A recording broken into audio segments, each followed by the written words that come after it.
Greetings and welcome to another quick tip from Area 66. Today I'm going to be taking a look at the app Voice Recorder. It's a very simple app, but at the same time it has a lot of power for use in the classroom. Let's go ahead and open it up. If you notice on the screen there, it's the icon of the microphone with the blue background. So I'm going to go ahead and tap on that, and it's going to open up the main screen. Now you can see the screen's divided into two parts. On the left-hand side, you have where all the saved recordings show up, and on the right-hand side, you'll see a microphone with a record button and a stop button. Now, at its most basic use, you could use this application to record students reading passages of text out loud to work on their reading fluency. You could use it to record a narrative that you play back in a project. You could use this to record an interview if students are going out and interviewing other students or guests or parents. There's a lot of different capabilities with this. So if I want to record, I just hit the red button, and now it's going to be recording. So I'll hit OK, and now you can see in the bottom, it's going to record my voice. I'll see how loud it is. So if I'm too soft or if I'm too loud, it'll show me. And when I'm ready to stop, I can hit stop, and it shows up on the left-hand side here with the date that that recording was created. Now, if I want to play that back, I just tap on it. I can hit the play button, and it will go through and it'll play that sound back. If I want to share it, I can hit the blue share button, and then I have the option to email that recording, save it to photos, which is kind of a misnomer, but that's going to save it to the camera roll, which from the camera roll, you could email it or you could airdrop it or do any number of things to it. And of course, if you want to, you could post it on Facebook or YouTube. Now, at its most basic, that's what Voice Recorder does. Now, several teachers have asked me if there's anything more that you can do with it, and yes, you can. If I have a couple different recordings here, and so let me make another recording here. I'm going through, say I'm a student reading. I just got done with my text passage, so I'm going to save that. And once I get a couple recordings here over on the left, you'll notice if I pull down, I can search, so if there's a particular date I'm looking for, I can search for that.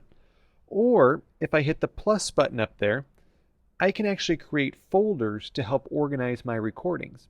So if I'm a teacher, or I'm a special service teacher, or a education assistant, maybe I'm doing some recordings to track progress of multiple students reading fluency.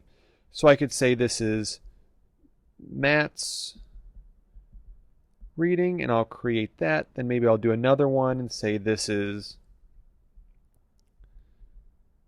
Bill's reading. And now that I have those folders, if I take my finger and I swipe from right to left, I get options for the individual track. So I can swipe there.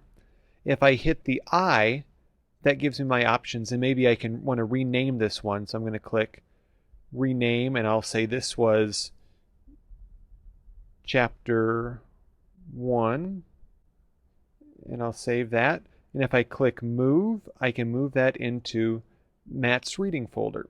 Now if I want to move this one, I can click that. I can click the I button. I could rename this, and maybe this is chapter 2, and I'll go ahead and I will move that into Matt's reading. And so now you can see here I have Bill's reading, I have Matt's reading. It'll tell me how many items are in the folder. If I open it up, I can see those. If I want to do even more with it, if I click the pencil here, I can add a note about that reading. So if I'm trying to take anecdotal notes, I want to add comments of things I observed while that sound was being recorded, you could type those in here.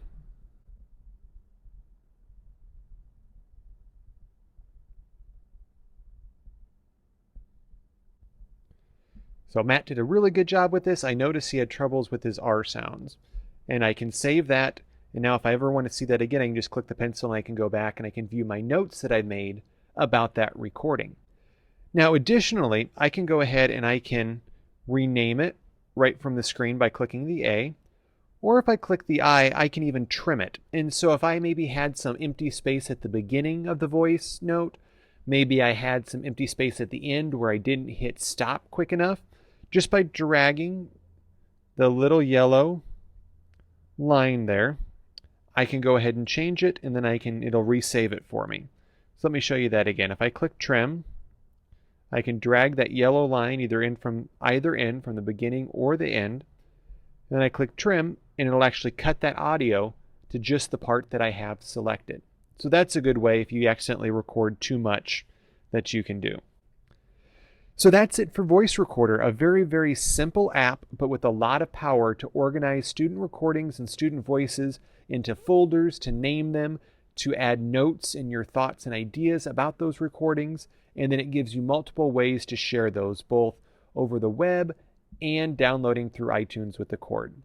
So this has been Matt with Area 66 telling you about Voice Recorder. Thank you.